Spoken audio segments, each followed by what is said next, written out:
Alright, alright.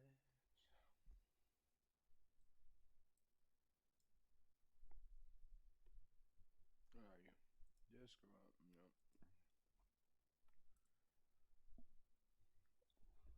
Yep.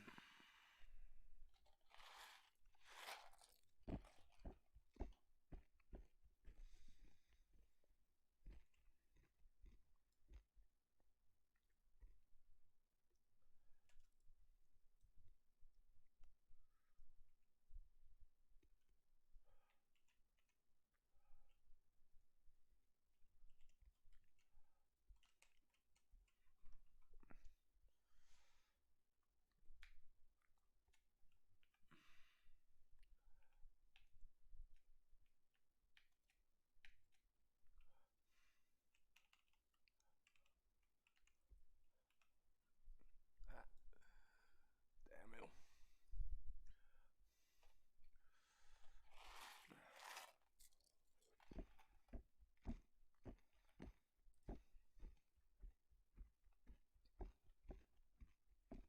Mm. Come through. Mm.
No.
Mm.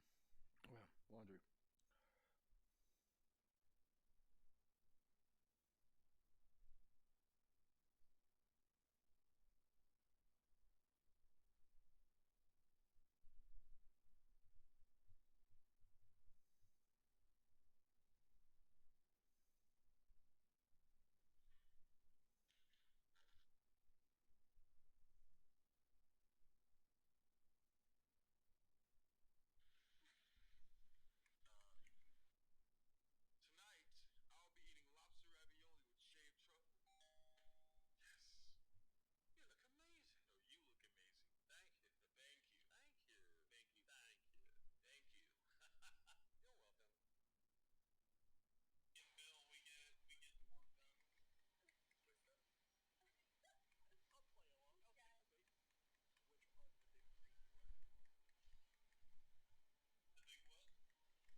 Mm. Oh yeah, I'll be right back.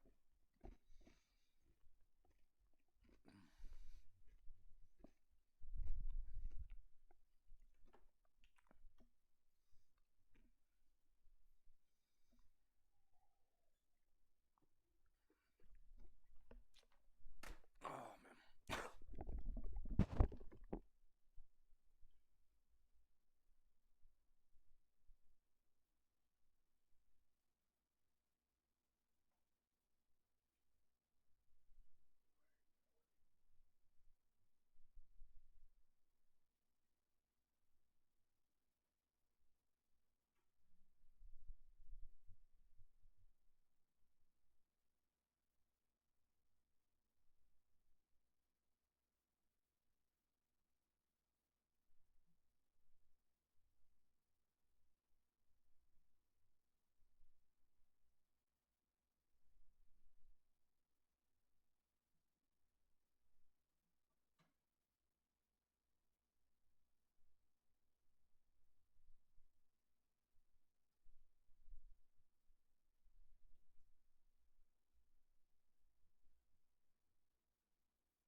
Ça m'excuse.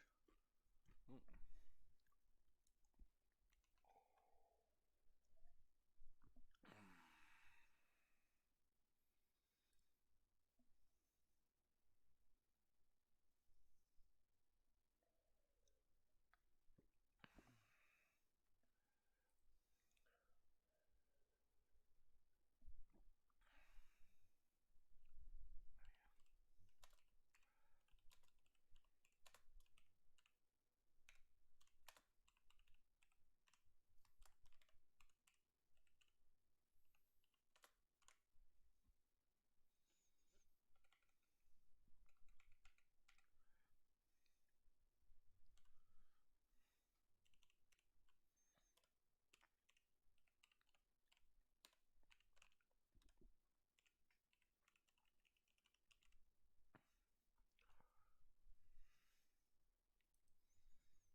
shit.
Oh.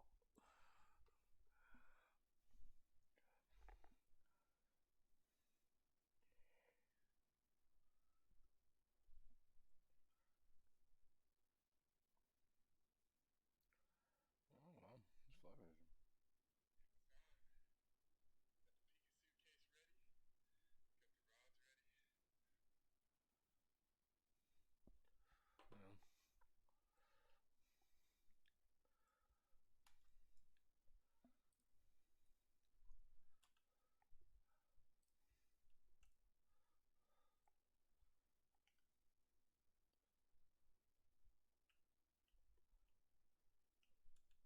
Yeah.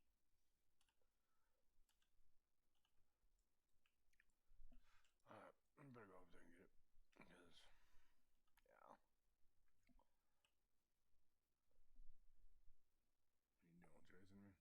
Mm.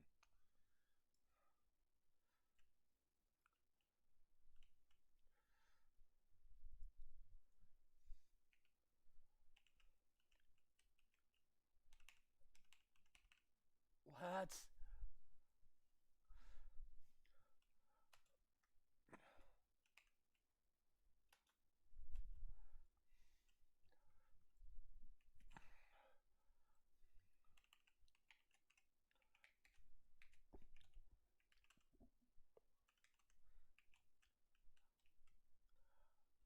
No, he's gonna kill me.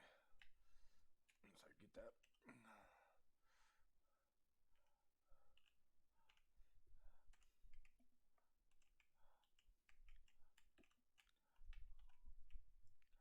Oh, I just wasted that CD2. Fuck.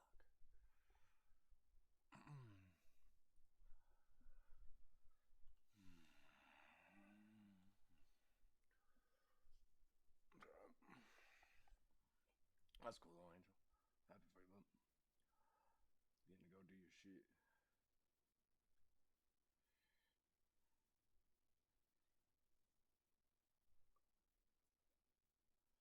Alright, G.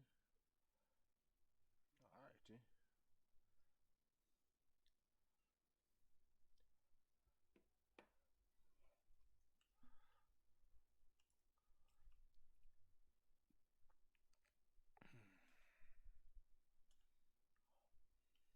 Got two. I got two.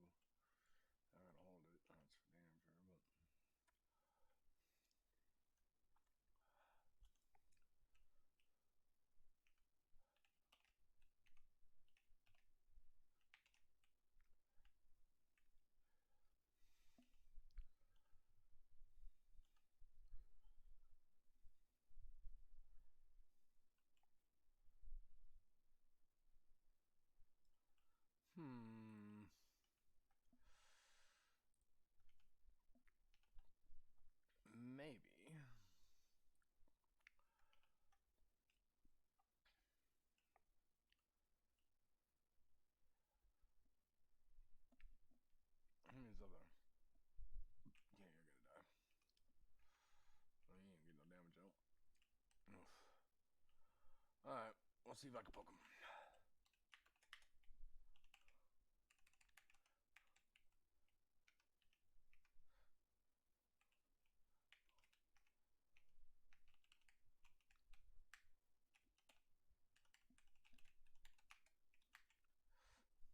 Come on, bitch. Kill him. Fuck. Too many. That's alright.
I think at the moment I'd just rather PvP, honestly.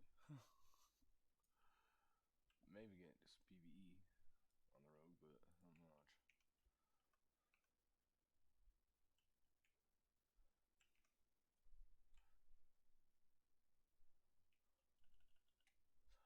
Alright.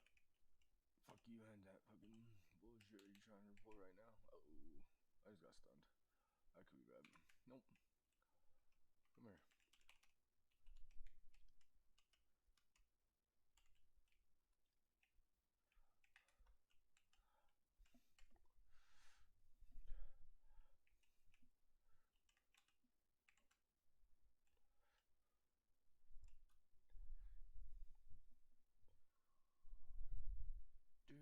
Man, my damage was garbage, dude. That's funny.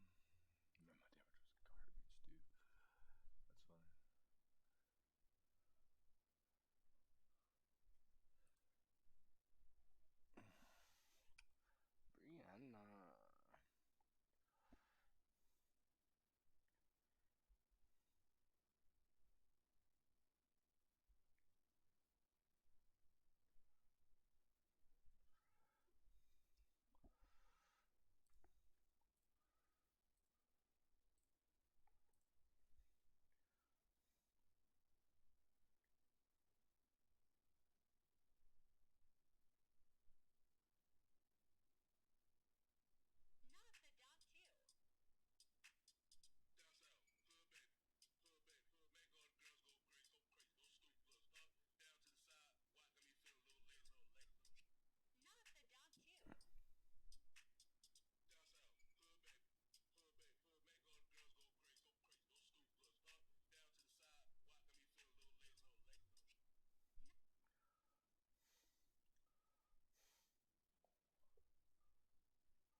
Thanks for the alert. I appreciate you. Good luck. We got back here, restroom.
See what happened was my bad. What was I doing, y'all? I don't even fucking remember, honestly. Bitch.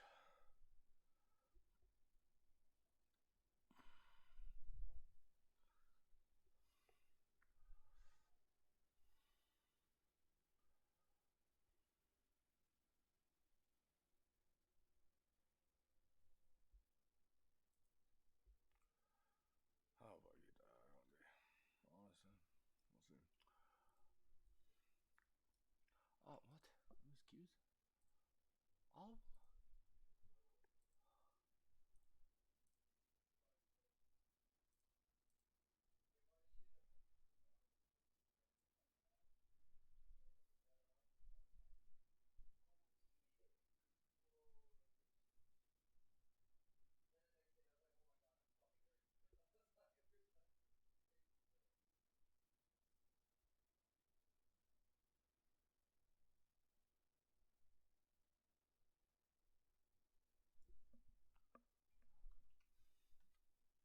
What do I want to listen to?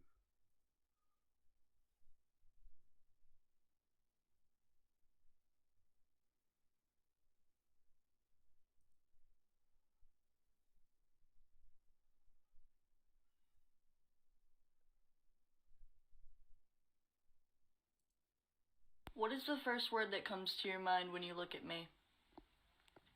I might regret this. The first word. When I say the first word, I mean the first word. Okay?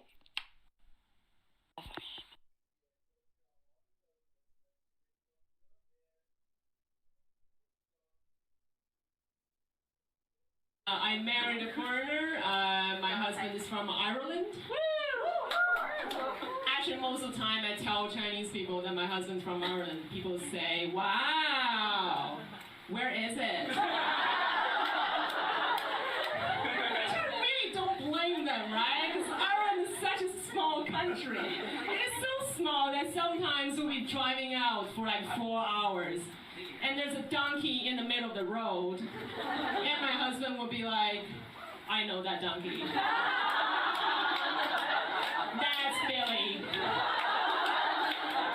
That's how small Ireland is. It's crazy, right? But whenever people see my husband, they always turn to me and say, well, good for you, mixed babies. And I really don't like that, you know? Do I look like I would marry someone for such a shallow reason? No. Security, come on! We're a free comedy show, we don't have security.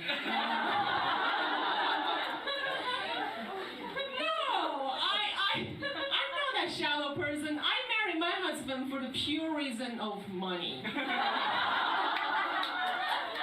That's not true. That's not true. He's Irish. He doesn't have money. So naturally, my mom, my Chinese mom, is so upset. Like she was like so angry. She was like, I told you to marry a rich guy. And I was like, oh shit, Mom, I thought you said Irish guy. My bad. Oh, God. So actually, my mom was pretty happy when I got married. Because when I got married, I was already like 31. And you know, that's way too late for Chinese parents, am I right? Way too late. So the only thing my mom said on my wedding day was, sold! No refunds. 丢你发票.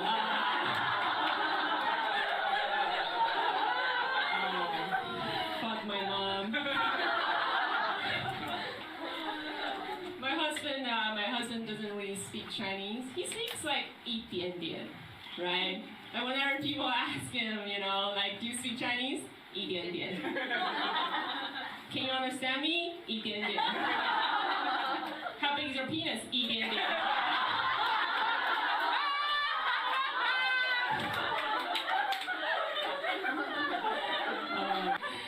No, but look, Chinese is really hard, right? Like my husband, but Chinese people are so nice, you know, to foreigners normally. Because like my husband's like people ask him, said, 你是哪个国家的?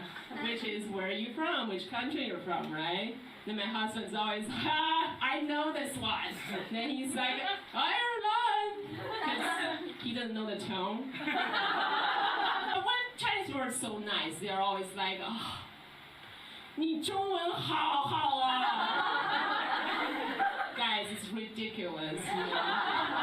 Can you imagine me walking on the street in Ireland and people say, where are you from? China? Fuck! Your English is amazing!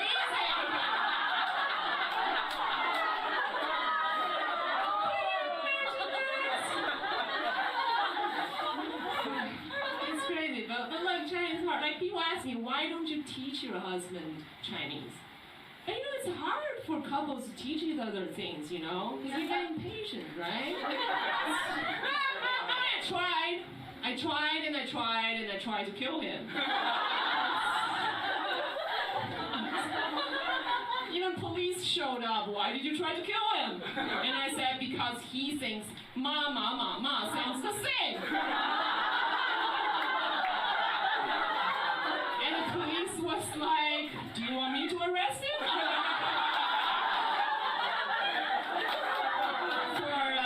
For a certain amount of money? I can't do that. 丢你发票.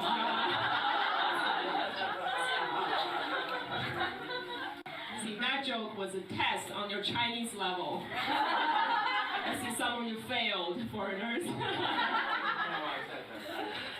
But like Chinese hard, I know. And there's so much differences between Chinese and English, right? Like, even like counting in your hands, right? Like Chinese, it's just like 1, 2, 3, 4, 5, 6, 7, 8, 9, 10, right? And English is like 1, 2, 3, 4, 5, and 6, 7, 8.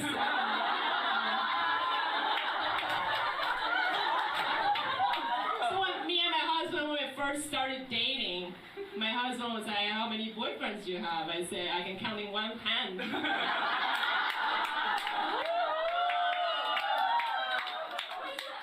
husband was like, so less than 5.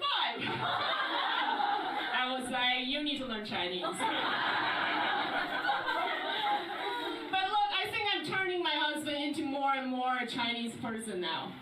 I think so. Like, have you guys got vaccinated? How many people got vaccinated? Good. Have you got free gifts from the vaccination, please? Have you got one? Any? No? Yeah. What'd you get? Got a bottle of oil. Bottle of oil. Very useful. Did you cook? Yeah, that's useful then. See, like they give you free stuff if you got vaccinated, you know? Like I took my husband to vaccination the other day. You know, then the lady was like, so if you got vaccinated today, we'll give you 250 free coupon for the supermarket. Yeah, it's pretty good. Yeah, and my husband looked straight into the girl's eyes and said, 300.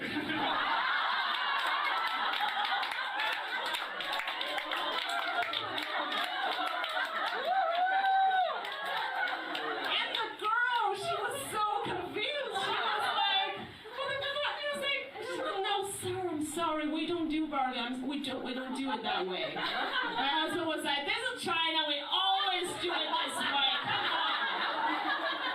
Come on. 280. At this point, the girl was just looking at me, just like, help me. And I was just so fucking proud. I couldn't even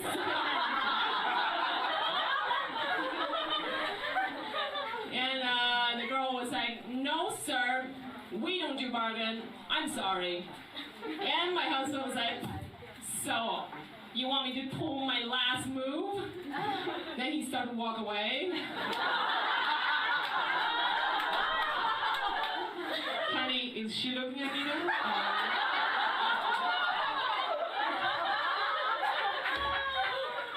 So, he never got vaccinated.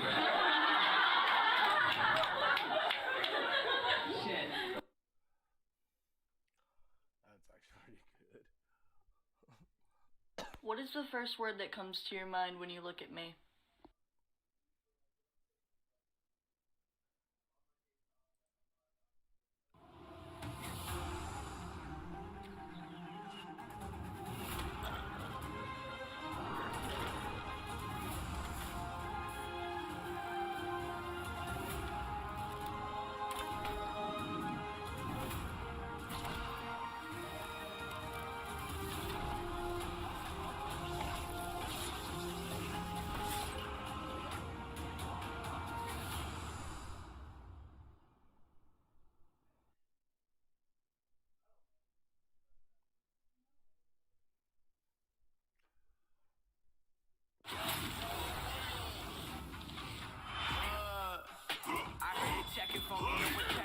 So I had to go back and check.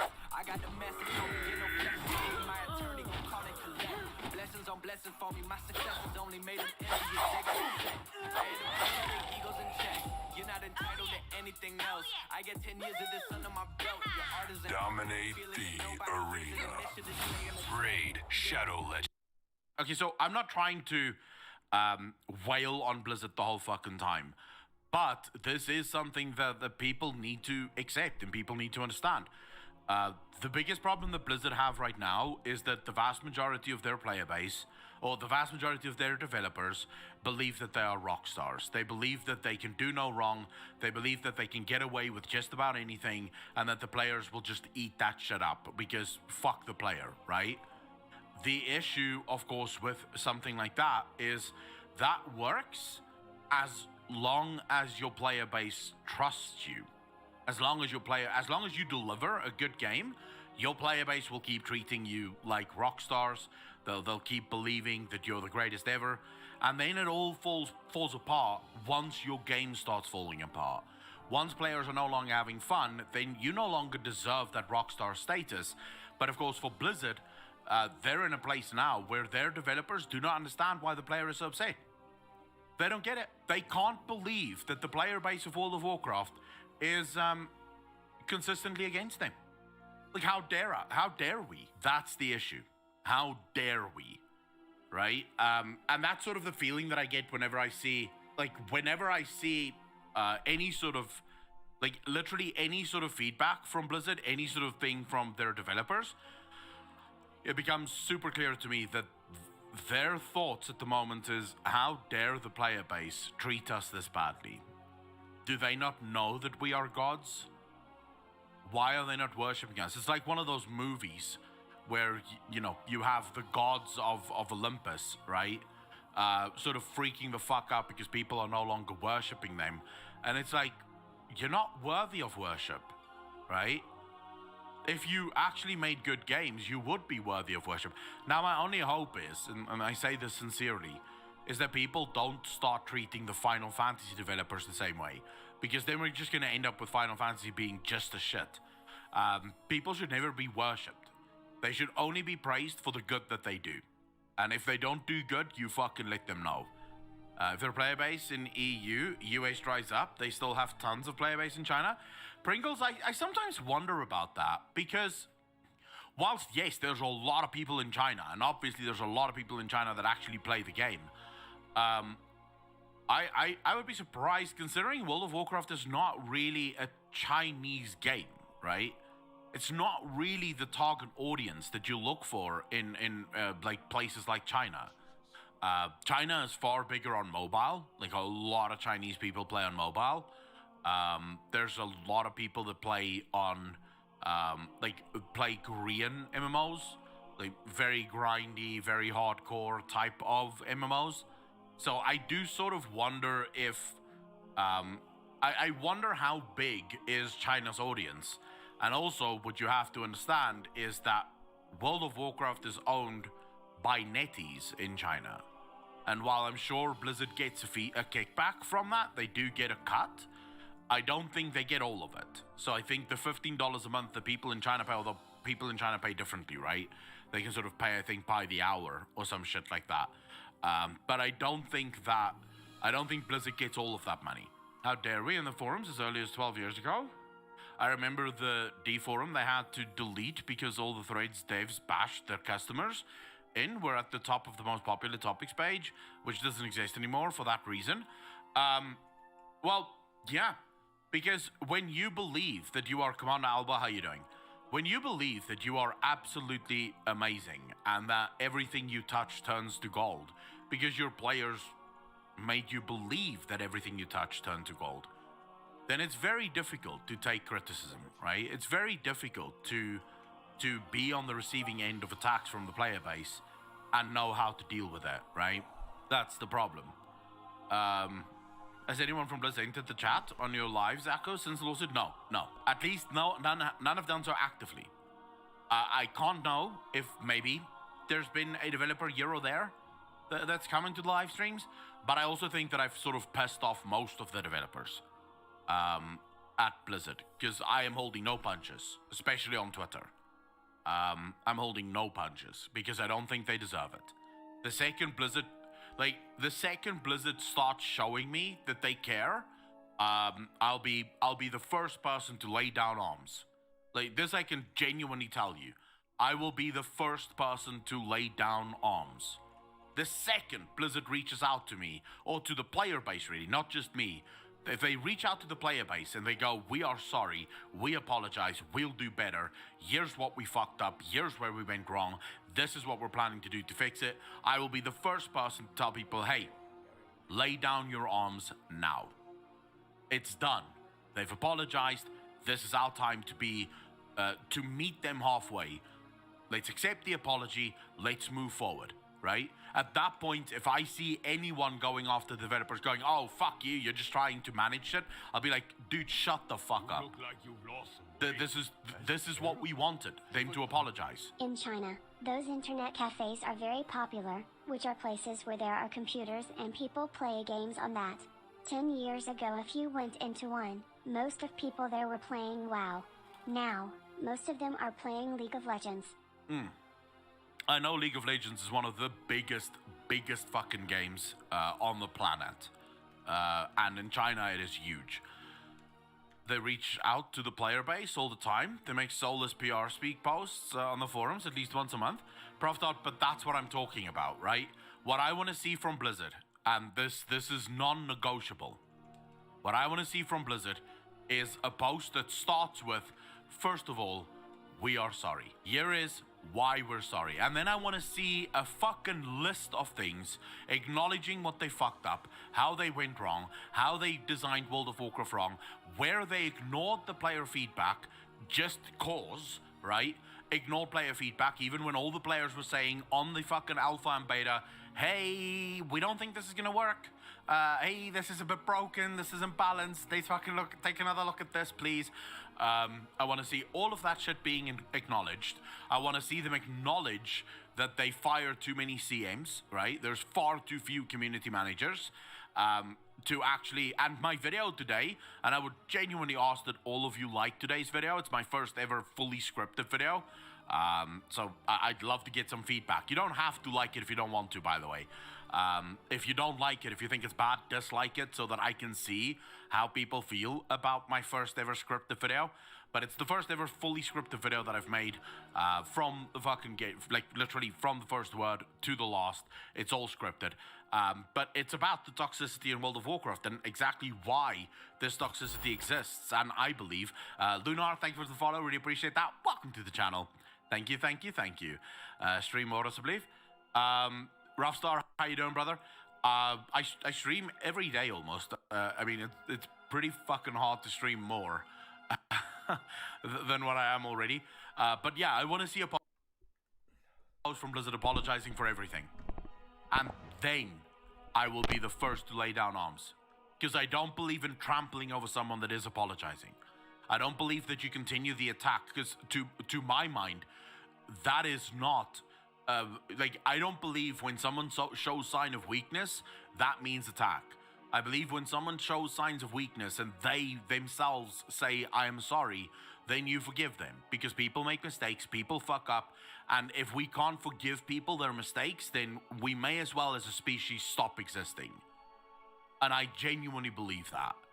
I'm not one of those people that want to destroy people's lives, want to destroy people's livelihoods. I don't believe that people are irredeemable. I'm just not like that. So I'm willing to forgive anyone if they're willing to apologize and admit that they were wrong, right? Because right now, I don't think I'm alone in saying that Blizzard were very, very fucking wrong, right?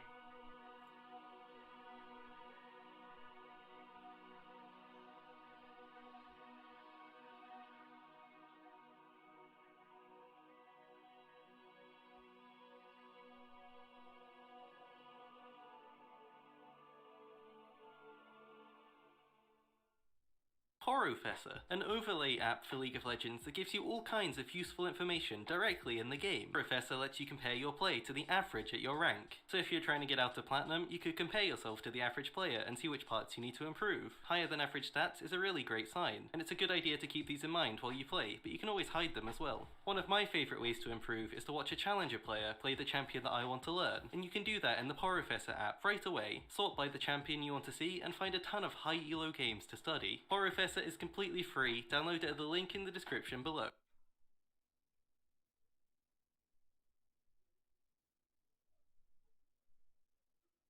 What is the best credit card? You know Credit Karma shows you cards based on your credit profile, right? And you can see your approval odds before you apply. We have to move again, don't we?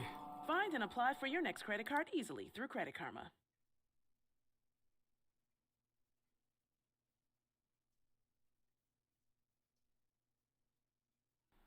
What's up, guys? It's your boy Damone, and welcome back to another New World video. today we're going to be talking about what to do after you hit level 60. I want to preface this by saying a lot. Okay.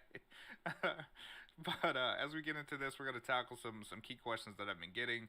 Is there a point in hitting 60? Am I going to run out of content when I hit 60? Such and such says there's no end game, that this game is going to fail. Should I keep playing the game? we're gonna talk about all those things today. All right, so the reason why this topic is really, really important is because of recent leaks and data mines and stuff like that.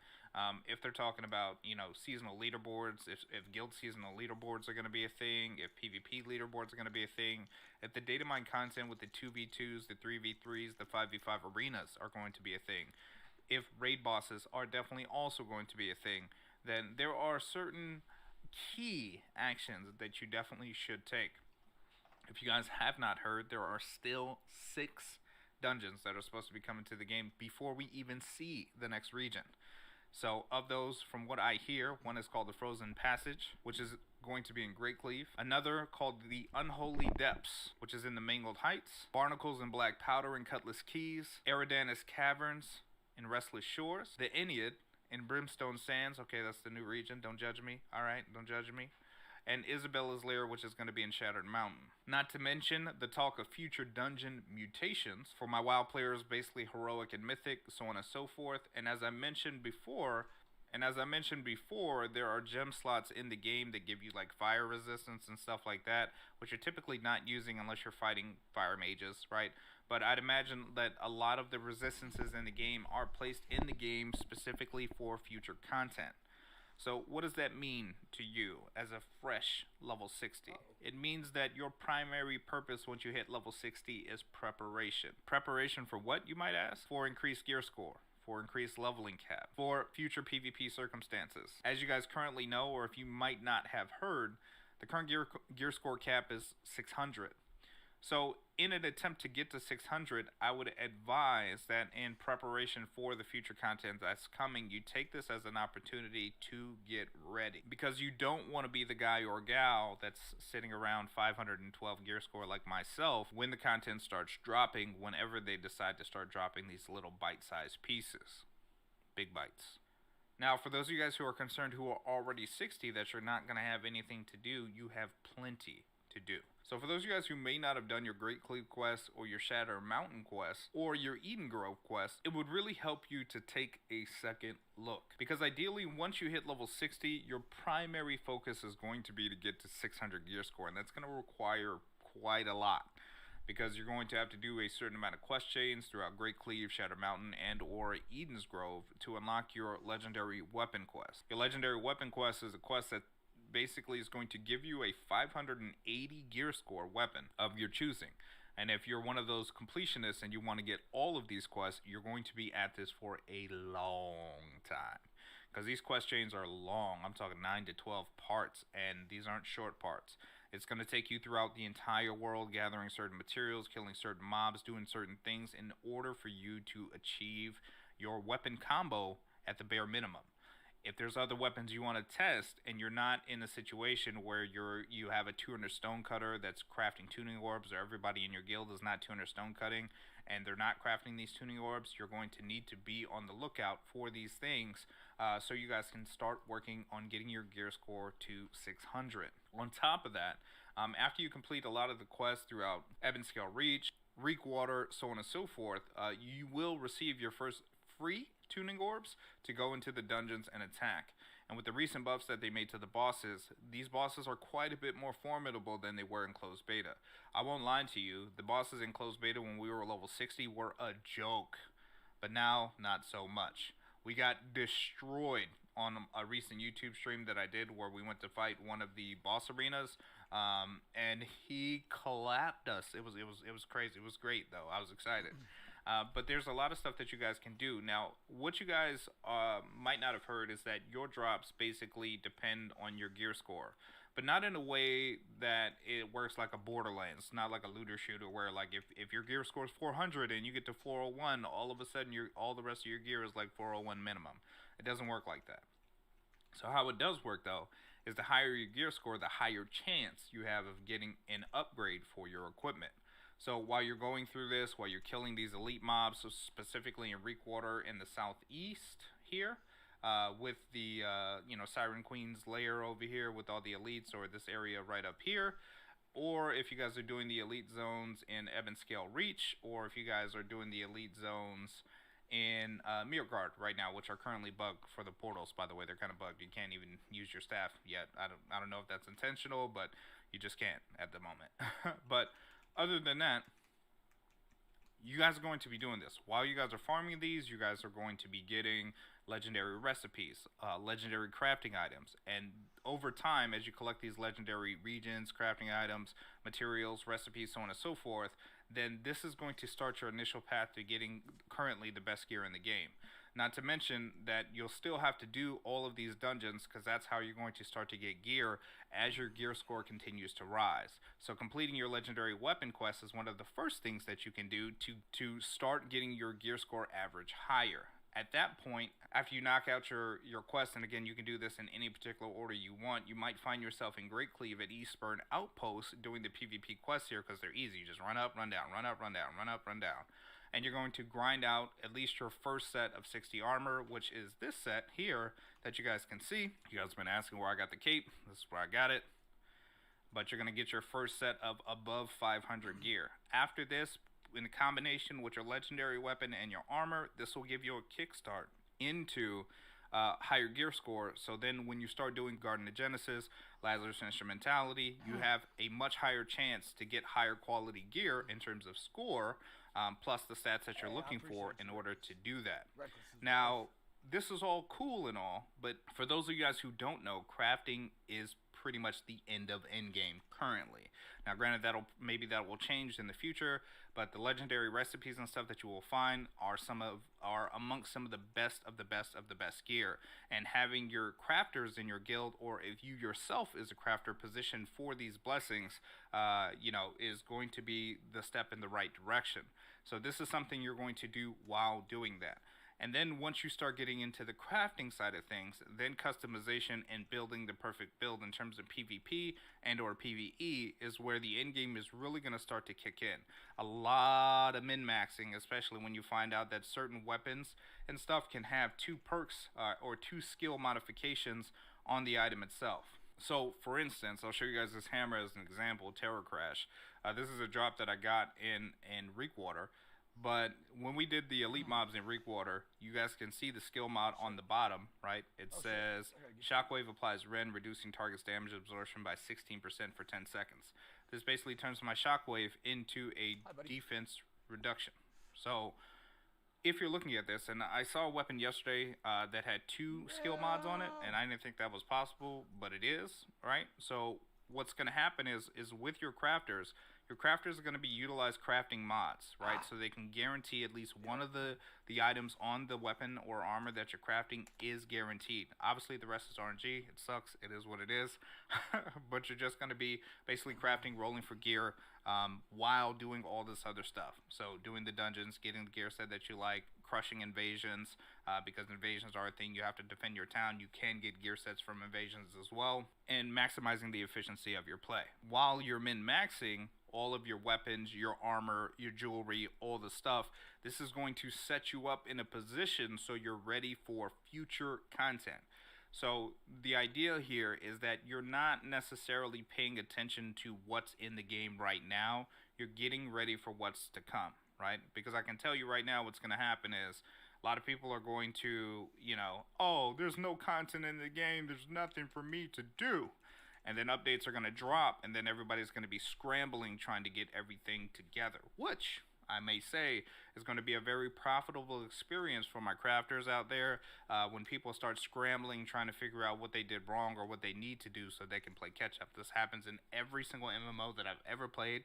It's always funny to see, but that's what's going to happen. I can tell you from personal experience, like playing almost all of the test phases before. I've been playing this game now for almost a year. Amazon is not a company to mess around. So like they don't mess around. So when they update, they update. And what that means is you have to put yourself in a situation where you're ready. So when they increase the gear score cap from 600 to 1200 or something crazy like that, or 600 to 900, or 600 to 750, or they introduce new PvP battlegrounds, or they introduce new raids, new bosses, new dungeons, which, you know, we talked about briefly at the beginning of the video. You have to be ready. So what you're doing at 60 at this point is not necessarily, again, paying attention to the current content and trying to be the best in the game. It's about trying to get ready and set yourself up so when the updates roll, you're prepared, and it'll give you a leg up on your competition, right? Because now if they're talking global leaderboards, seasonal leaderboards, you're not just competing against people on your server. You're competing against everybody in the world. If that's adding any amount of pressure. Now, this, again, if you're a casual and you're just playing, you know, a couple hours a day, disregard everything I'm talking about, play at your own pace, you know, craft at your own pace, learn at your own pace, just have a good time. But if you have any hint of competitiveness in your body, this is the time to prepare. This is definitely preparation phase, and if you guys don't see that, or if you guys ignore it, it's going to leave you in a very disadvantageous position. Now, I know the counter to that would be like, well, MMOs always put catch-up mechanics. Catch-up mechanics are cool and all that, you know what I'm saying? Unless you got mustard. I'm just kidding. Bad joke. Dad joke. All right. But catch-up mechanics are cool and all that. But you're in a situation, you have a great opportunity right now to be ready. So if you guys are wondering what I'm doing, I'm getting my professions to 200. I'm getting my woodcutting to 200. I'm getting my gathering to 200. I'm getting my furnishing to 200. Because the more that I play this and the more that I see how the professions play into the game, furnishing, I think, is actually one of the biggest endgame professions, just because of how the trophies play into effect and how it's going to affect the overall economy of our basically entire guild, which is kind of crazy. Same thing with jewel cutting, same thing with engineering, same thing with any crafting professions, armoring, weaponsmithing. All of that stuff is insanely important, and the more that I play this, the more that I'm starting to see that. So listen, guys, there's a lot to do, okay, in terms of like getting all your quests done so you can get your legendary weapon quest done, getting your armor set in terms of your PvP stuff, starting to get into the dungeons, getting your stone cutters, crafting the tuning orbs so you guys can start getting the gear, start getting the legendary recipes, start getting the best recipes in the game, the hidden recipes, the things of that, and then traveling all around the world to gather the best recipes and materials in the game so you can craft those best recipes, specifically as modium, any other legendary material that you guys might have been finding throughout the world. I'd highly advise that you guys start consolidating all of this material so you can get this to your key crafters or whatever you need, so you guys can get your guild members equipped and ready to go and prepared for the future content drop that's going to be happening soon. So with that being said, guys, that's all I wanted to cover today. If you guys got any questions, comments, concerns, definitely let me know in the comment box below and I'd be happy to assist. And we'll see you guys in the next video. Peace. The new double cheese chicken boss burrito from Taco John's is K-So good. It's a 3-cheese, red pepper, and hatch chili delight. Only this burrito can handle all that queso. The new double cheese chicken boss burrito, only at Taco John's.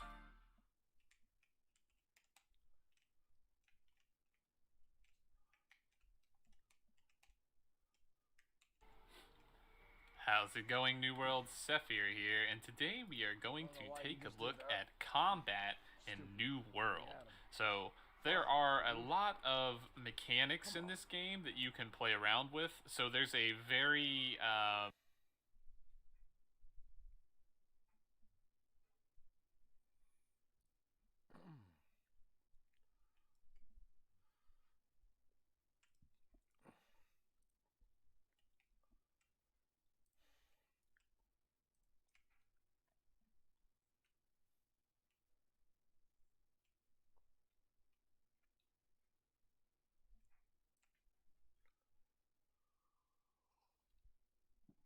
Where is he thing on?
see what happens. Not much I can do if it happens.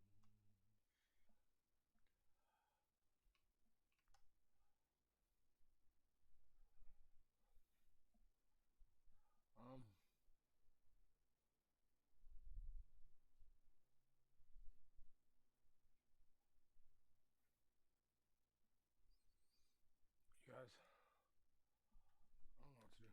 I don't know what else to do.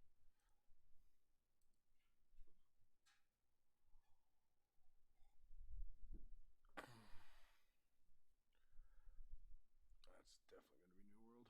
Fuck you.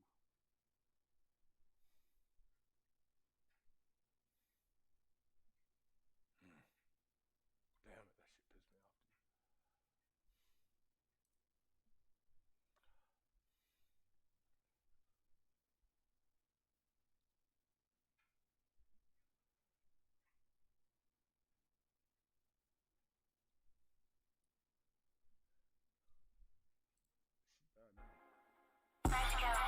shit pissed me off, dude. You can do anything you want when you sexy.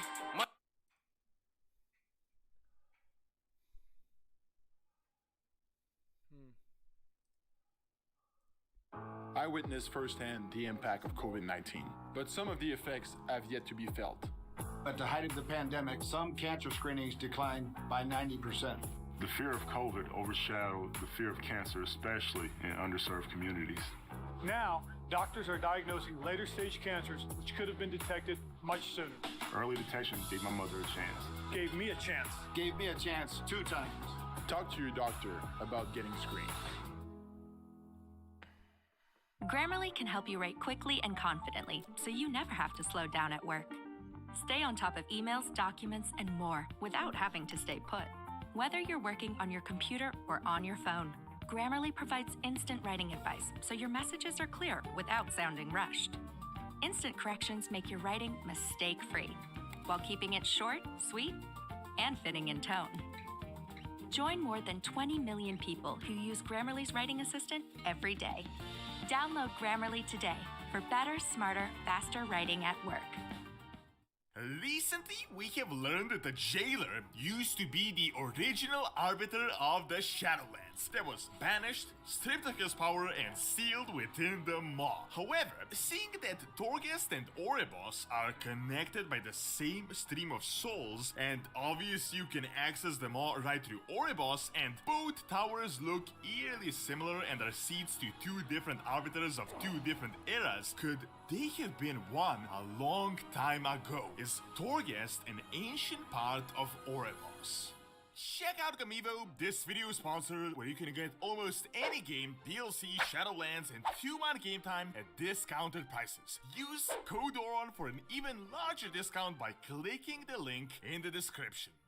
I've previously talked about a similar theory in a different video, but now that I took some time to really think about it, it does kind of feel like the puzzle pieces are finally falling in their place. Right off the bat, the actual lore of the Maw is incredibly slim, and that is actually done purposefully. It is not that Blizzard just didn't give us info as in scarcity of content, but more like the denizens are actually hiding the origins. Where the Maw came from is unclear and is actually debatable within the game. The broker research from the latest book came to a conclusion that the origins of this prison realm have been all but completely purged from the annals of history and purposefully done so, while other brokers presume that the Maw always existed, just probably not in its current form, and that it was originally shaped by the first ones. Now, of course, this would be nothing out of the ordinary. Thus far, we know of a few places that have been confirmed to have been made by the progenitors, the first ones. Most likely, the entire Shadowlands as we know it today, Maldraxxus specifically as the defense realm, and 4 cities: Oribos, Baronet, Miraman, and Kortia. 2 of these cities you are all familiar with. However, it is likely that they also created a Maw, just not in the current shape that we all know right now. We are aware Torghast is the main prison of the jailer, or at least that is what it is supposed to be, but now it is literally his seat of power. However, it was confirmed that the Maw as the hellish place did not actually exist, but the jailer literally created it and shaped it. Other realms of the Shadowlands entered the atmosphere and they crashed and burned, which is why the place looks like hellfire itself, and the jailer actually pulled in pieces of landmass by sending chains directly from Torghast to attach them to the land and to pull them inwards. Now, I really doubt the realms just suddenly started crashing down. It is more than obvious that Zoal pulled them in with his chains as he found some sort of keys to reveal them. We have seen one example of this quite recently, and that is when he pulled in the first one city of Cortia, or the ruin of what was Cortia. So through this exact process, he created the rest of landmass throughout these countless eons he had been imprisoned. We don't know what these realms were, but there is a possibility that one or both of the remaining cities could be residing within the Maw, Miraman and Baranet. The Maw itself is known as the Wasteland of the Damned, and we now know that outside of Revendred there are other realms of punishment within the Shadowlands, so it is almost completely confirmed that the Maw was not supposed to be a realm where the Arbiter would naturally send souls as punishment, or at least as it was supposed to be. So now that I gave you some background info on this, you may be thinking, how do we connect all of this to Oribos and the Arbiter? And quite simply actually, as most recently we did get some new lore that made these speculations easier. First, we know for sure that Zoal long ago used to be the original Arbiter of the Shadowlands and probably the main person behind the Pantheon of Death. However, as he inquired about the Sepulchre and wanted to take the sigils by force, the Eternal Ones defeated him and decided to imprison Zoal. We know for a fact that Primus literally created domination magic for this exact purpose, that his sigil was taken, anima stripped, and he was bound by strong domination magic. However, there is an ongoing really good theory that all of the Eternal Ones participated in this process, this ritual, not just Primus. Primus took his sigils and created domination runes, the Archon possibly wiped out his memory, the Natrius siphoned his anima, and the Winter Queen put the final seal on his prison. This Winter Queen bit is at least confirmed, as we know that the Maw was sealed by the magic of the Hout of the Forest in Ardenbild. Now, keep this bit in mind, sealed, meaning that probably access was possible before the lock was put on it. Then with his sigil and anima, the computer arbiter was created, then the attendants and the entire mechanism began that recently broke down. However, how does this connect Oribos and the Tower of Torghast? Well, there are a few things that are incredibly suspicious to say the least. First is that they look similar, both are towers. This is the easiest one to see. Then both are centers of all anima, and they're all connected as well. As you may have noticed, literally all soul streams channel to Oribos and then they travel to other realms. However, through Oribos you can reach the Maw, and then the soul stream continues as the Gorgwa, the River of Souls, which travels through the Maw, channels directly into Torghast and the Sanctum of Domination, reaching the Jailer directly. Why this is currently the case is obviously explained as the Machine of Death broke and now everything is just channeling itself directly to the Maw. However, did you ever stop to think, okay, the Machine of Death broke, but why is the entire soul stream now directly traveling to Torghast and the Arbiter, the former Arbiter? It is quite suspicious. It is almost as if Torghast, being the center of the soul stream, is the default of the universe, and the souls are meant to travel directly to Zoal, but someone placed the Arbiter as an obstacle to this natural process, and now the obstacle is no longer there. Now, immediately you may be thinking, I mean, sure, that makes some sense, but isn't Torghast completely different inside, as if it does not resemble Oribos at all? And you do have a point, but we know that it was confirmed that Primus had woven domination magic directly into the fabric of Torghast itself, and obviously that could have made the entire place look a lot more sinister. So, my speculation is that long ago, Torghast was either the original Oribos, and the new Oribos was constructed after, and we were made to believe that it existed for the longest time, or the more likely theory is that Torghast used to be the main wing of Oribos, the main tower that was ripped away from the city and thrown directly into the Maw. This in itself would really be nothing new to Warcraft lore. Remember how long ago Helia, through magic, literally ripped apart the Voldor and helped Odin create his Halls of Valor, which ultimately became a part of a completely different realm. Well, if a Titan Watcher managed to do this, then just imagine what Eternal Ones combined, or the first ones, might be able to accomplish. So my thoughts are that Zolvar was literally the fabric of death itself, and that he could not be defeated or killed, very similar to the old gods on Azeroth, and he was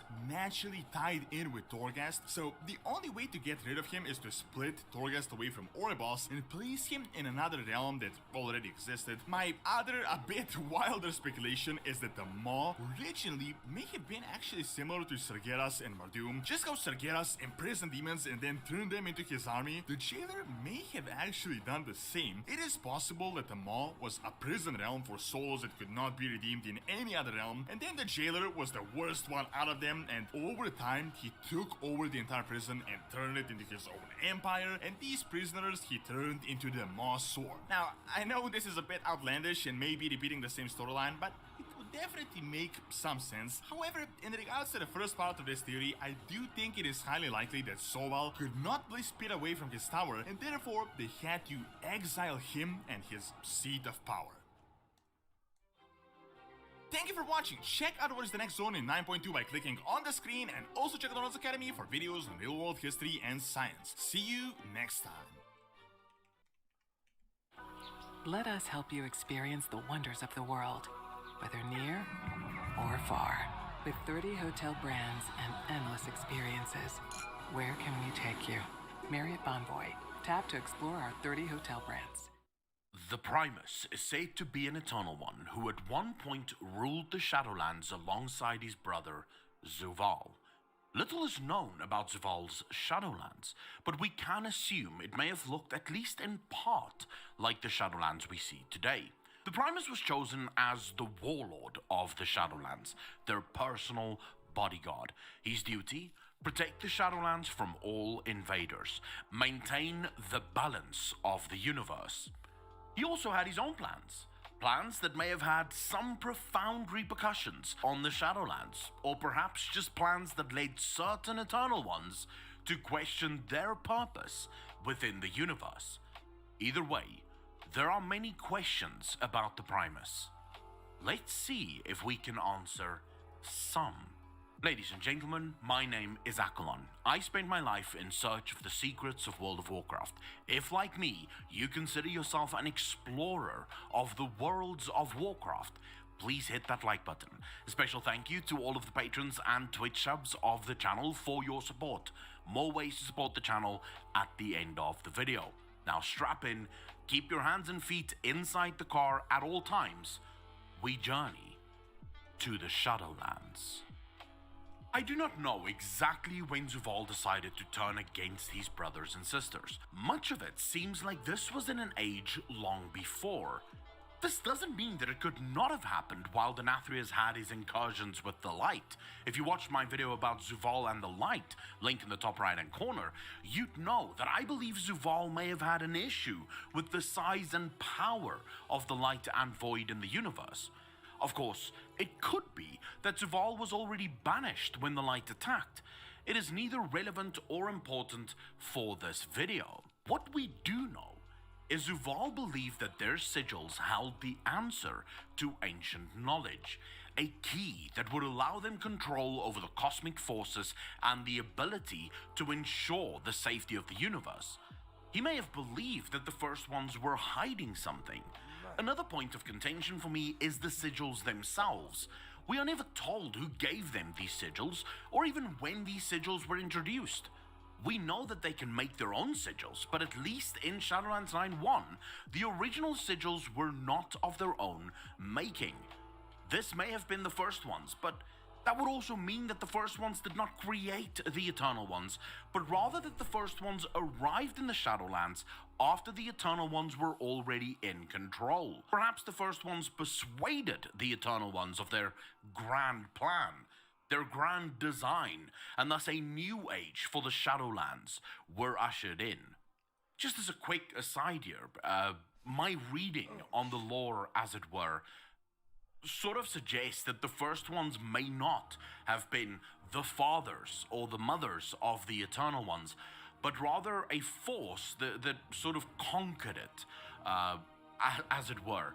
The fact of the matter is, Steve Denuser, in his own interviews, state that the cosmological forces are constantly in combat with one another. If you read the brokers, their sort of, writings on the first ones, it becomes quite clear that they themselves don't quite know if there's one power that became 6 powers, or if it's one power that brought order to 6 powers, or maybe there's even a 7th power that came because of the 6 powers.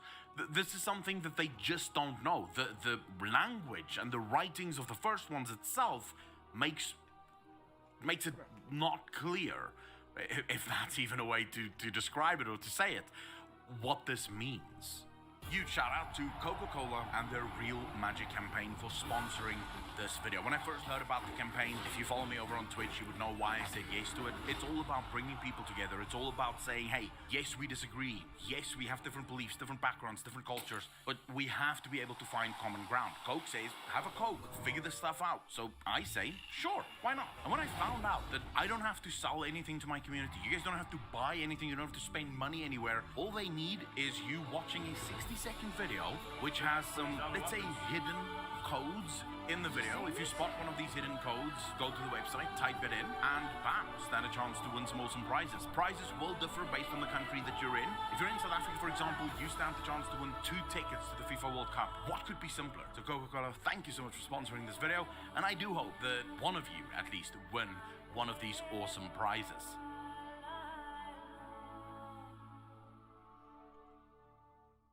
We are told in the Shadowlands that the Primus is a master tactician with a knack for controlling the battlefield. It is even said that he only ever lost when losing meant he would ultimately win. There is someone that we know that is very similar to this, N'Zoth. N'Zoth is said by Xal'atath herself that even in defeat, N'Zoth would ultimately win the battle. So N'Zoth had very much the exact same qualities as the Primus. In fact, based on the Grimoire of the Shadowlands, the Primus has never lost a single battle. In this lies our first grand insight. Mortals.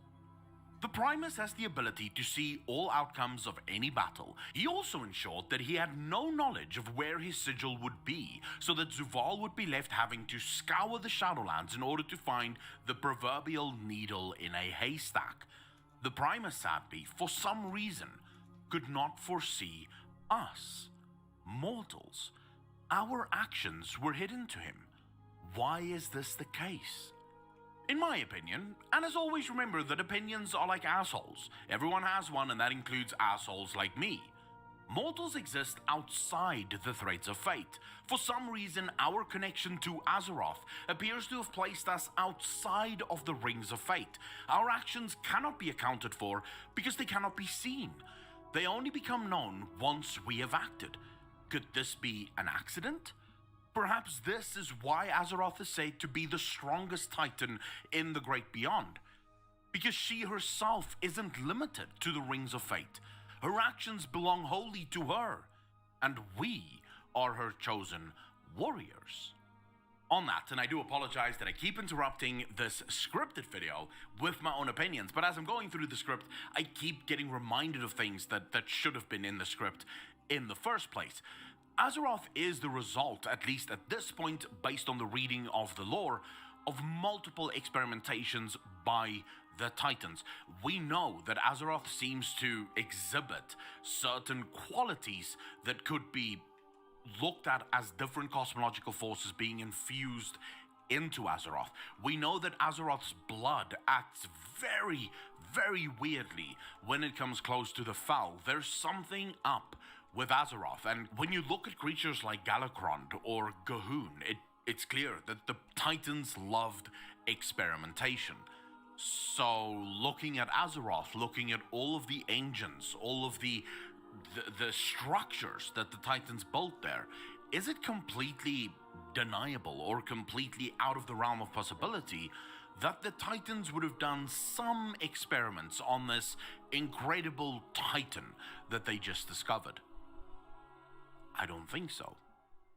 Early on, we learned that the Primus made a deal with someone who taught him how to see all possible timelines, to see all truths, as it were, and thus be capable of seeing every outcome to every option before it even happens. Sorry, excuse me, future Apollonier, have to jump in right at this point and just make something clear. It's either that the Primus can see all possible truths and therefore can see the outcome of everything, or it's that the Primus can see all possible truths within a given battle. This is never actually made clear to us, so it could go either way, and sadly, it would change this speculation 100% if the latter is true. So if it is true that the Primus can only really see every outcome of every individual battle, so outside of the scope of a given war, he can't see every outcome, then that changes the speculation almost 180 degrees, but we don't know. We simply don't know. It's just said that he can see all truths and that he went to someone to learn how to do this. He made a deal with someone. Anyway, back to the video. This gives us at least some insight also into the Eternal Ones. We can rightly surmise that the Eternal Ones are not, as it were, timeless beings. Yes, they are immortal, but they are bound to a single timeline. They do not exist outside the system, but rather inside it. They can only see part of their own reality and not what is the sum of all realities. So far in World of Warcraft, we know of only one force with this skill set, and that is the Void Lords. It is said that the Void Lords do not exist in this or any timeline, but they are eternal. They see all truths and see all possibilities. They exist outside the cycle of life and death, of space and time. Could it be that there are other beings that can do this as well? Yes, I believe so. But we have not yet met any such beings, so speculating on this would be a fool's errand. As a result of this, we can at least in part surmise that the Primus must have learned this from the Void. This may be another reason why Zuval believed the system flawed. A system where the light and the void has such incredible power that they even hold sway within the Shadowlands could have been the tipping point for Zuval. Consider that the light and the void seem to have a rather big problem with death, and both have an innate ability to keep beings out of the Shadowlands. And I have to interject myself here again. Wow! So many things coming to mind as I'm recording this video. When we talk about the light and the void and their ability to keep beings out of the realms of the Shadowlands, need to remind you about the Una question, about Uther and the interference of the light with his soul going into Frostmourne. You have the void and you have the old gods. Yogg-Saron calls himself the god of death, literally waging war on Zuval, basically telling us back then already that we are not seeing the full picture. N'Zoth himself warns us about the ultimate enemy. He warns us about the darkness that is coming and that he alone can save us from this darkness. So it's clear that the light and the void have their own agendas, and they definitely do not like the realms of death, as it were. Does that mean that they don't like the Eternal Ones? I don't know if this is a specific hatred towards a specific Eternal One, or rather just a hatred to the Shadowlands and the realms of the Shadowlands and their workings as a whole. This, unfortunately, I don't yet know. Did the Primus's deal with the Void spark Zuval's betrayal? Another possible threat to be followed is that of Galakrond. I will not go into too much detail, but could it be that when Zuval saw the experiments of the Titans, the powers that they were meddling with, he realized that the universe itself may eventually consume itself as a result of forces playing with toys far beyond their understanding?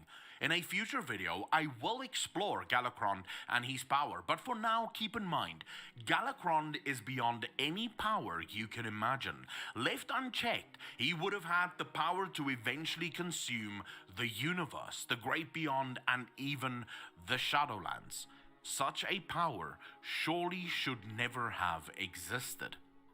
I do not yet know all the facts, and there are certainly parts of the story that still elude me, but it seems ever more likely that it was the actions of the Eternal Ones and the deals that led to the creation of the Shadowlands in its current iteration that may have sparked the war we find ourselves in right now. Perhaps it was the Titans meddling with cosmic powers in an attempt to create a weapon that could rule the cosmology, or perhaps the Light and the Void striking bargains with the Eternal Ones of the Shadowlands was the tipping point. Forces that are already a big threat, gaining even more power. Either way, I have a feeling that the Primus's role in all of this has only just begun. Thank you so much, ladies and gentlemen, for taking a walk with us through the realms of Warcraft. If you like this video, please consider hitting the like button and hit that subscribe button, as it does help the channel a ton. A special thank you to all of the patrons of the channel for your monthly support. Without you, videos like this one would not be possible. If you wish to support the channel and get even more exclusive content, like behind the scenes videos, a weekly podcast, please hit the link in the description down below and become a patron today. Also, to the Twitch subs and YouTube channel members, thank you so much for your monthly support. This channel keeps growing thanks to you. If you want to join us live every Tuesday to Friday, then hit the link in the description down below and join us over on Twitch. As always, ladies and gentlemen, thank you so much for watching. My name is Akalon, and I will see all of you in the next one. Peace. He also had his own plans. Plans that may have had... no. Maintain the balance of the universe. He also had his own plans. Planes... Fuck. Not plain plans. Okay, never mind. He also had his own plans. Plans that may have had... Fuck. Okay.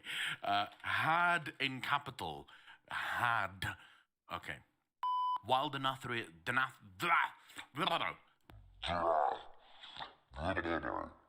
No. He had the foresight to hide his sigil. He also ensured... No. And considering what the Titans have done with beings like Galakrond, with beings like,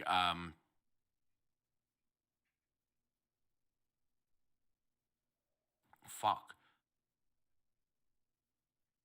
Oh my god, what's that boss called again?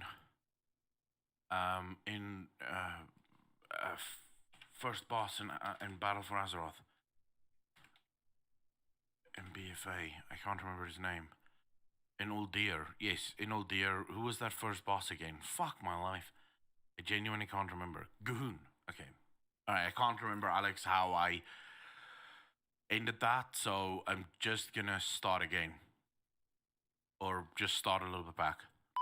Early on, no, fuck! No, never mind. This gives a... No.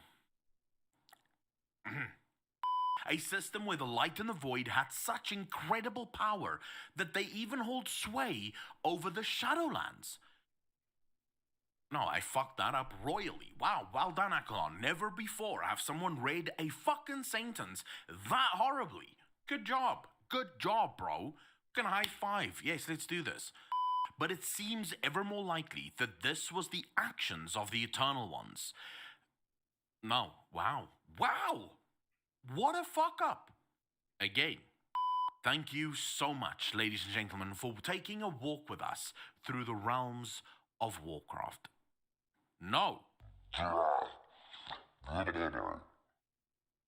Most recently, at the end of the 9.1 campaign, we learned about the forbidden realm of the First Ones, known as Zereth Mortis. There is a connection between Zereth and Azeroth because, Zereth Azeroth, and it is all but confirmed that this is either the Sepulchre, where we're going to follow the Jailer to, or it is the place where the Sepulchre is located in. So, what is Zereth Mortis? What does this name mean? And where will we be heading in 9.2?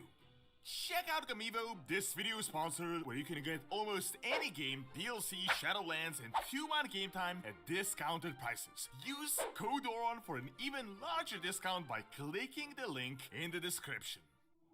So I'm not going to beat around the bush and just go crazy with speculations and things I've already said in past videos, so let us take a look at where does this new information come from and what is it that we know for certain. After we complete the campaign in 9.1, essentially finish the story that is currently in the game, we get a conversation between Tal Galan, an attendant in Cordia, and Venari, our charming broker ally that we have worked with since the start of the expansion. Venari starts a conversation with Tal Galan and he pretty much just reads through her intentions and asks like, oh, I'm guessing you're going to start inquiring me about what I know about Zeret Mortis. Then she asks him if he longs to see the realm of the First Ones himself, obviously confirming that Zeret Mortis is their realm, and then she further asks him what is really his purpose that he is constantly going on about. Is it just to hoard knowledge, or is it to actually utilize it for something? Then Tal Galan kinda goes on a rant and he's like, damn, there's so much stuff to learn in Zeret Mortis. And then, like, the moment of reality hits him and he just dismisses Venari, telling her that she's not getting anything from him, and Venari says, one day you will help. Something along those lines. So that is the conversation that introduces this mysterious Zeret Mortis, and it also confirms that it is the super secret realm of the First Ones. Now, what confirms that it is the super secret is that the attendants of Cortia do not want to discuss anything with us. They pretty much tell us we are allies and all, but some things are just supposed to remain hidden. There is just so much at stake here. So next down the line we have a conversation between Bolvar and Primus, which occurs after the Sanctum of Domination. Bolvar asks us what are we going to do next. Primus confirms what we all already know, that Zoal pursues the secrets locked within the Sepulchre, and then all the regular stuff, how the universe will be undone, how we will all serve him, etc, etc. Also, during the actual encounter, he confirms that the portal Zoal opened is a doorway into a forbidden realm, which further proves to us that Zeret Mortis is not just a realm of the First Ones, but a forbidden realm. Also, during the conversation with Bolvar, Primus, weirdly enough, says the exact same thing Jailer said at the start of the expansion. Death comes for the soul of your world, mortal, but together we may yet save it. I'm almost certain in this case, death means death is a cosmological force, with the Jailer as the actual manifestation of it, which in my opinion just confirms how related Azeroth is to this entire thing. So, with this new info, let us actually unpack what we have and what will be the future of the Shadowlands as an expansion. We know Zeret Mortis is the forbidden realm of the First Ones, the architects of the universe. Obviously, the attendants don't even want to let their closest allies know about it, which is exactly why it is forbidden. Obviously, not even the attendants can access it, or at least the ones we know can't. So this confirms that Zeret Mortis is not actually meant to be accessed by anyone other than the First Ones and those in on the secrets of the universe. Despite Primus knowing for some reason quite a bit about it, I'm guessing he never accessed it either. Now, the big hint here is the actual name. You know, Zeret Mortis. Some people are speculating Hebrew words here, but really, the latest book tells us what this actually means. The brokers loosely translated Zeret to either mean a cornerstone or a keystone, although apparently that is still up for debate. Mortis in Latin means death. Now, I know Latin isn't a spoken language of Warcraft, but Blizzard has always used real-world references in the game, and even the word Mortis as well. So, by a very loose translation, this would either mean the death keystone or the death cornerstone. Now, why this might be related to Azeroth is the actual elephant in the room, the first word, Zeret. I don't know about you, but to me there seems to be a really big similarity between Zeret and Azeroth. Some people extrapolated Azeroth to mean a Zeroth or a Zeret, which would mean a cornerstone. Not sure how reliable this really is, but in my opinion, I think the connection between these two names is more than just a simple coincidence. My speculation is that Zeret might just be the name of our planet, and the name we're using could just be like a bastardized version of the original First One name for the world. You know how the recent book tells us how the brokers actually see us on Azeroth? We kinda know a few things here and there, but then we just add a bunch of nonsense and dogma to it. We don't actually know how we got the name Azeroth. There is no actual etymology of the word, so it is entirely possible that countless eons ago, the First Ones named our planet Zeret, and then the name just got lost in translation, cultures, languages, and we just got the word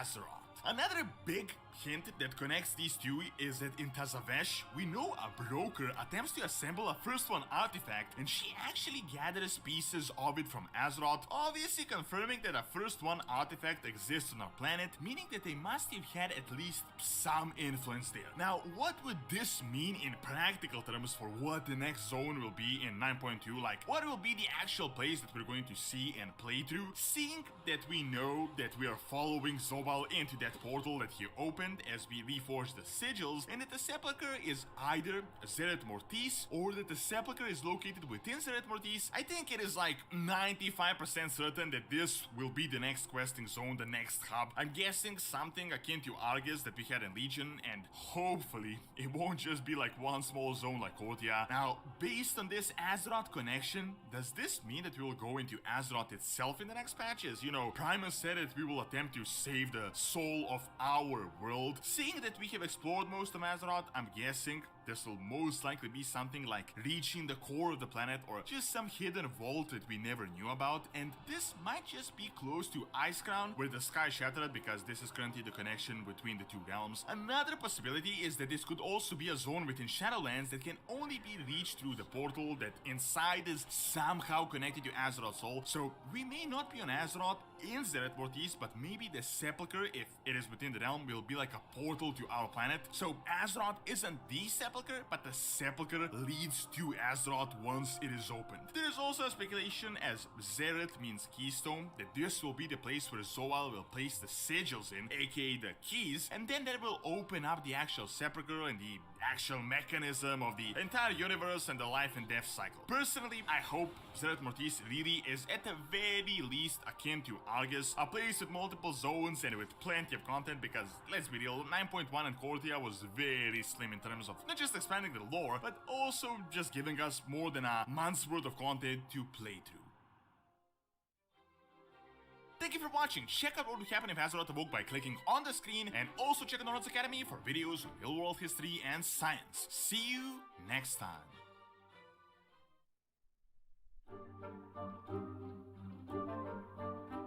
It's a brand new stream, it's a brand new day, it's a brand new thing. Let me explain what we're gonna do. You know, how cool would it be to, you know, show these videos on stream, watch it together with you, and how better would it be to not just watch these videos, because you can watch these videos anywhere, but watch these videos in a theme, in a subject, in something that doesn't have a clear answer.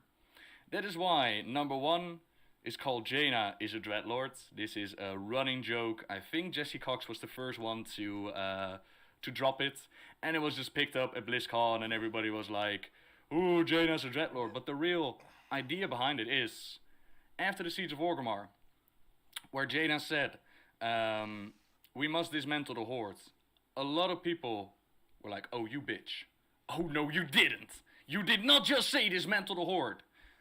And I feel that a lot of people that say that Jaina is crazy because of that statement, I feel I don't agree with that. I think that in that moment, Jaina was the most realistic character present, and actually very well done in the storyline. And I feel that either people didn't catch the entire storyline, or people just have a very different opinion than me, and that's fine. These are not to change your opinion. These are not to bash on the Horde. These are not to say you are wrong and I'm right. These are to look at a subject that does not have a definitive answer and see why I think about a certain subject and fill that up with videos.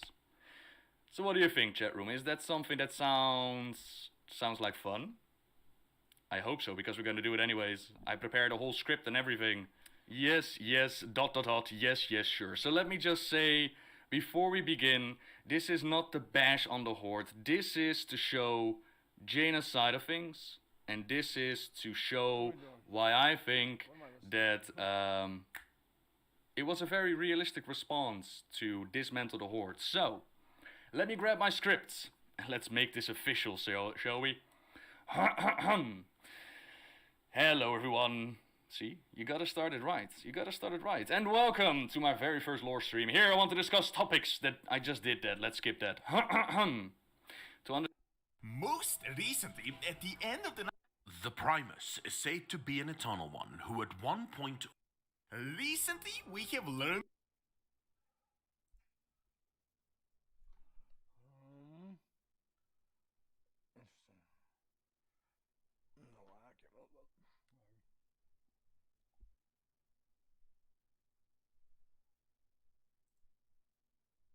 Ready to start eating healthier? Meet Kachava. Kachava is the world's healthiest all-in-one meal shake. A complete meal in seconds to keep you going for hours. It's made with over 70 plant-based superfoods and nutrients, giving you all your essentials in one delicious meal. Cheers! Oh, hell yeah. Oh, that's yummy. Thank you. Just water, 2 scoops, blend and go.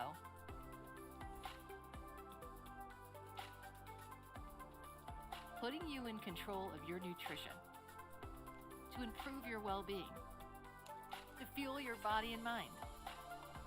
Only the highest quality plant-based ingredients.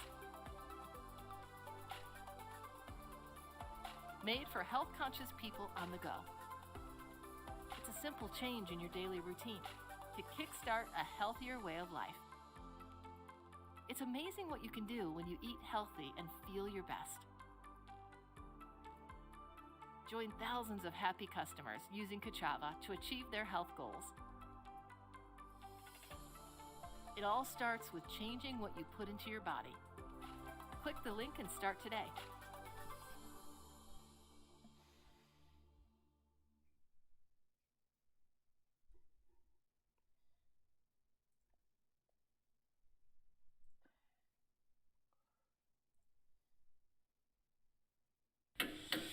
I'm not gonna make it. I'm not gonna make it.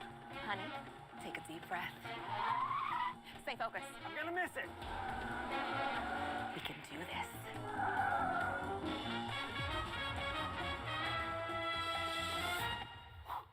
That was close. Welcome to the BNP Paribas. I know you can watch Tennis Channel live every day, 24/7 on your phone, right? She's right. Download the Tennis Channel app. It's the BNP Paribas Open, live daily, now through October 6th.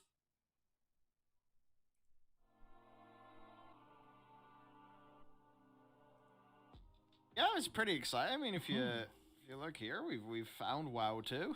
Hang on, There he so is. There's Mr. WoW 2 Yeah. himself. God. Yeah, you know, It's the orcs, the orcs just kind of stopped bulking, you know? They just sort of thought, nah, it's time for some salads. His big smile.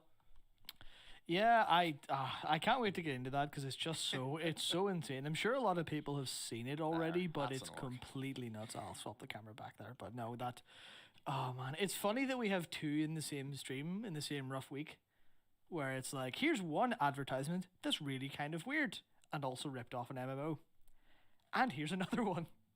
It's completely insane, but I mean that's what happens when I guess you're at the let's call it the sort of pinnacle of cinematic mastery, and then you've got everyone copying you. So Everyone steals your shit. Yeah, well, I mean, hey, even right, remember Game of Thrones? Yeah. There were some of the dragon scenes, I think it was the end of season 7, where it's totally just the Sindragosa segment from Wrath of the Lich King. It's totally that. Yeah.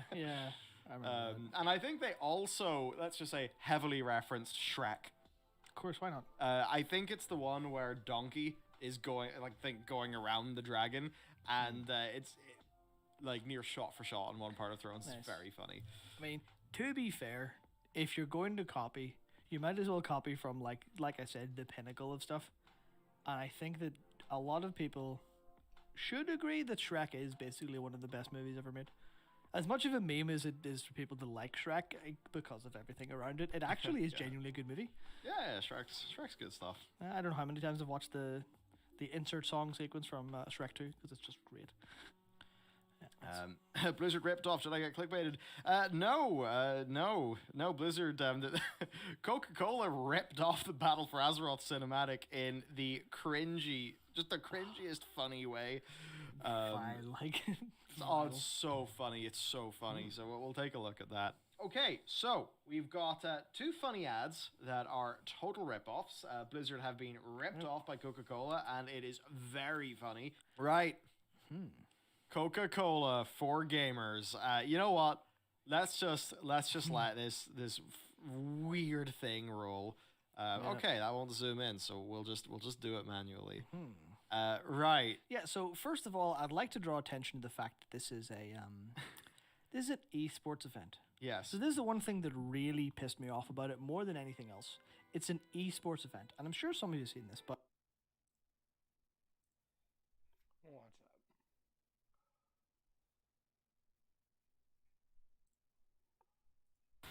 that? Okay, real talk. Maybe you could use a little bit of help. Firestone can help you climb the ranks in Battlegrounds by keeping track of your opponents. Why keep it all in your head when someone else can do it for you? This way you can plot your next move and stay ahead of the curve. Firestone will get you to the top with all the stats and analytics you need. Greatness awaits, my friend. Download Firestone and be the last one standing.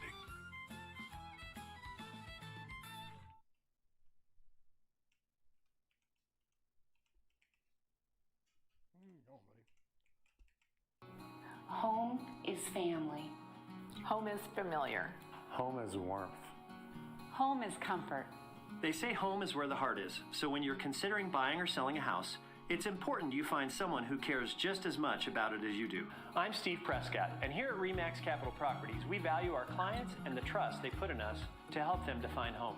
Check out our Facebook page and YouTube channel for more information on Cheyenne Real Estate. And if you're considering buying or selling a home in the area, reach out to one of our personable and professional agents today.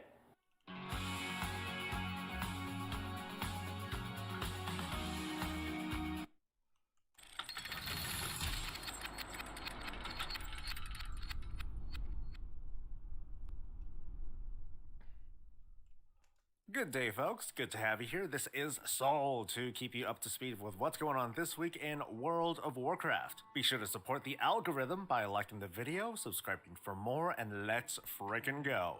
Rats are invading Azeroth starting this week, thanks to the new mercenary mode coming to Hearthstone. Tuesday begins a cross-promotion to obtain this mount in World of Warcraft, and here's how it works. First off, you gotta have Hearthstone. It's free, nice and easy. Then when you boot it up, choose the Mercenaries mode, which will be available starting October 12th. Now I'm going to be perfectly honest, I didn't check this out in the beta. I don't even know if there was one. I know almost nothing about how this works. Thankfully, I don't have to teach you anything. All you have to do is complete the tutorial, which is obviously helpful, and then complete one bounty. Well, I'm guessing it's one play session. Unlike the original Hearthsteed promotion when Hearthstone was first launched, these bounties are not about defeating another player. Bounties seem to be a single-player deal, so you can take this on without that extra pressure. For those of you who are already part of a WoW 6-month subscription deal, you'll also get a bunch of free goodies when you log into Hearthstone. I'm not sure if it's going to help you get through the cross-promo event any faster, but for current or tempted players, this is neat to get too. So, what's going on this week, huh? Deep breaths, and first you get the anima quest, then you go to Korthia, get the questies, do a lap, and get the res and squirrels and stuff. Up you go into the maw and help your covenant friends, kill the world boss, head back south, and then your journey ends.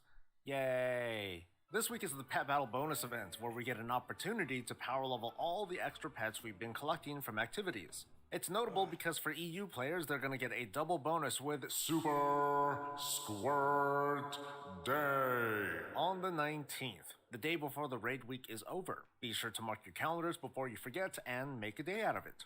We're at 2 for 2 brawls that Blizzard said would happen and actually did. Wow. This week brings us Deep 6, the sort of opposite of Packed House. Here we jump into Battlegrounds modified to suit 6 people instead of the usual 10 or so, making this a much more intimate affair. And when one person forgets to queue in, the rest of us are screwed, but I like this brawl anyway. Over in Mythic Plus, where we continue our slog with Tyrannical, Spiteful, and Necrotic. Fuck. Okay, so the trash is gonna kind of suck here. You're gonna want to have decent control over mobs as they die, but also you want to give the tank enough leeway to run like a weenie when the time comes, and trust me, it'll come. At least you're clear for taking on bosses, just don't get too reckless. And in Covenant Land, the renown cap has been raised to 78. We are at the home stretch, folks. Reaching 78 will empower the last row of conduits for your first and your third soulbind, and it'll also allow you access to the Covenant Ensemble Soul at your quartermaster for 10,000 anima, which might be a drop in the bucket for you, or it might break the bank. That's all on you. Being so close to the cap might not mean you are, so if you're trying to get your account ready for 915, where Renown 80 activates a few helpful perks, here are some reminders of Renown sources. There's the weekly quests over at your Sanctum. Covenant Callings also provide renown. You can see if they do just by checking out the quest rewards. PvP activities like arenas and battlegrounds give renown. Completing heroics and mythic plus and raid bosses all have a chance to award them too. There's no pressure to get to this point. Like, I've noticed that in other comments, like, really don't worry your head off. There's a lot that can potentially open up for you in the upcoming patch if you're interested, but you're not gonna fall behind on anything either. Also, not to get anyone's hopes up yet, but it feels like the 915 patch is nearing the end of its test cycle. There's still the Mage Tower Challenge to be tested if Blizzard wants us testing it. There's the Domination Shroud catch-up, which no one's talking about, and I'm getting a little bit worried that it'll be the next drama of the week if it's not addressed.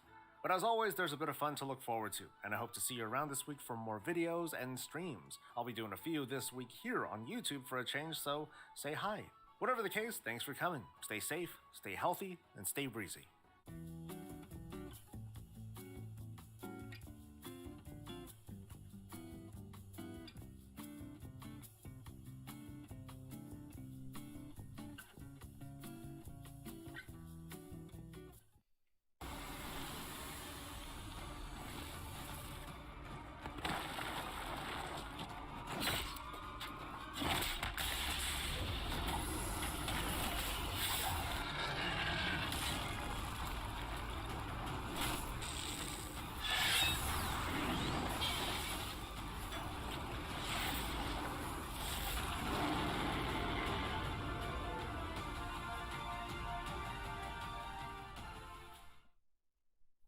Life is about creating memories.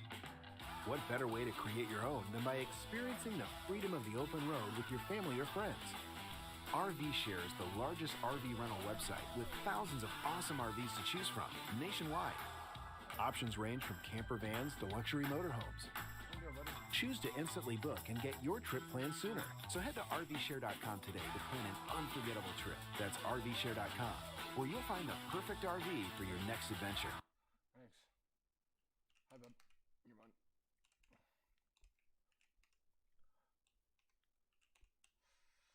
Hello guys, how's it going? My name is Al. Patch 9.1 is adding a variety of different catch-up benefits like leveling. We're going to be able to level with our characters a lot faster in 9.15 with the improvements of some of the bonus objectives, extra quests for you to do on a daily rotation, as well as heirloom gear. But getting max level is just a start, because then the real end game begins, where you're going to need gear in order to be able to tackle dungeons, PvP, and raids. In this video, we'll be going over the cumulative changes Blizzard has added to help our characters catch up with gear, as well as feedback and suggestions on what more they could do to improve that experience further. Also, most of you guys watching these 9.15 updates aren't subscribed to the channel. You might as well hit subscribe since you watch these videos anyway. Hit the bell as well in order to catch up on all the 9.15 and future WoW updates. So let's take a character that's a fresh level 60, you just joined your Covenant, you've gotten a bit of renown, and now it's time to help your character gear. There are other methods of gearing like time walking, as well as finishing the campaign, and some stuff you can do with renown for your Covenants, but primarily today we'll focus on the endgame stuff and ways our mains can catch up with our alts, primarily some of the stuff Blizzard added that's new for 9.15. If you have any Stygia left over on your main character, then Korthia will be a perfect place to start, as in Korthia you will have a vendor that will now sell you Korthia catch-up gear. Previously, the gear tokens from Korthia gave you random pieces of loot, but now they're more specific with different Stygia costs, and it's a way easier method for you to be able to fill out the different pieces for your alts. To upgrade the gear gotten from Korthia, you will need research, which is a currency you get by turning in relics to Fate Scribe in Korthia. In patch 9.15, Blizzard increased the amount of research you get for every single relic, extra reputation gains with Korthia, and overall more research in order to be able to upgrade this Korthian gear. Essentially, you can hop into Korthia, kill a bunch of rares, loot a couple treasures, maybe do a couple of the daily quests that give you research, because those will give you even more research than before. And hopefully you'll be able to spend less time inside of Korthia to get bigger value for it, so the time spent grinding Korthia should hopefully result in big gains for your alt characters. All that extra research in Korthia is also going to feed into being able to buy conduits as well as sockets for our characters, so also some more endgame progression. This is a good change because this allows our old characters to fill out different pieces, and when fully upgraded, the Korthia gear will at least be a decent item level to dive into some of the endgame content. Another way of gearing would be through Valor points. If your characters, like main characters, have any Mythic Plus experience, you'll be able to use that Mythic Plus rating, as well as extra Valor points that you don't use, to outfit your old characters. These Valor boxes contain random dungeon loot, and it is completely randomized. It can be weapons, trinkets, boots, pants. These items start out at item level 210 and can be upgraded with Valor further. The boxes cost about 500 Valor, which does seem like a pretty big number, but if you aren't using Valor at all in your main character, like a fully geared out character, at least that Valor can be used in a useful way for your old characters. This Valor box gear, however, is random, so there are opportunities for you to get duplicates, at least on PTR. For a freshly level 60 character with 0 gear, anything is going to be an upgrade, and it's 210 item level to start with, which isn't bad. And it can reward you some of your best in slot trinkets. Imagine getting a vial on a fresh new Demon Hunter. I mean, that trinket by itself is a pretty big DPS gain. So if you have some side Valor and you're not going to use it for anything at all, and you do need to gear out your characters, it might be a pretty good Valor dump if you have nothing else to use it on. But if you were to reimagine a different version of these boxes, what if instead of getting random pieces, what if you got specific ones? I think that'll be one easy way to improve this. Imagine getting best in slot weapons or items that you can upgrade with Valor over time. These items, while upgradable with Valor, will hit a cap unless that character reaches a certain M+ score, which if Blizzard were to eliminate it, it will allow us to endlessly farm Valor to upgrade these pieces to a higher level. But another way to fix this is to allow this gear to start at a higher item level, even if they want to keep it RNG. If you started at a higher level than a 210 piece, that would only help to catch up our characters quicker, so you won't have to really grind Valor for nearly as much on those alt characters. Because in my opinion, that 500 Valor price tag is maybe a little too high. If they were to reduce it or add extra incentives for this box, then I think it could only be improved further. However, if you're playing on your alt characters to do some PvP, you can buy catch-up gear from a main for your alt characters with an arena box. Basically think of the Mythic Plus box that you spend Valor on, but this is a PvP box and you spend Conquest on. Except with Conquest boxes, these are really inexpensive. They are so cheap. If you get lucky with these boxes, you could be earning for your fresh new warrior a two-handed weapon, normally a price of 1,800 Conquest, bought for a little over 300. Because of this low price, I think these are a steal, especially if you have a main character that doesn't need any more Conquest and is sitting head to toe in Conquest gear. Especially with how useful PvP gear is in PvP, with how it scales up in content and comes with versatility to make our characters a little bit more resilient. And if you do want to gear your characters through PvP outside of just these Conquest boxes, the Honor gear has been upgraded as well. If you end up playing with basic Honor gear, this gear scales up in PvP. As in, the item level within dungeons and raids is going to be lower, but once you jump to PvP like arenas and battlegrounds, that item level goes up. The lowest rank of this gear, which is rank 1, is going to now scale up to a higher level in 915, and as you upgrade this gear to higher ranks, the maximum item level, the scaled item level at the highest rank, is also going to be higher in this patch. So when you're upgrading your PvP Honor gear to the highest possible rank, is then going to become 239 item level within PvP scaled. So it should hopefully make it a bit more competitive when you're doing your battlegrounds or diving into arenas.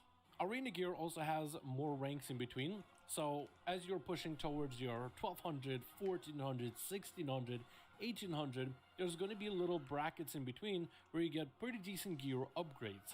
With more brackets, whatever milestone you reach on that alt character, whether it's like high 2100 or lower 1600, is still going to reward you with item level increases.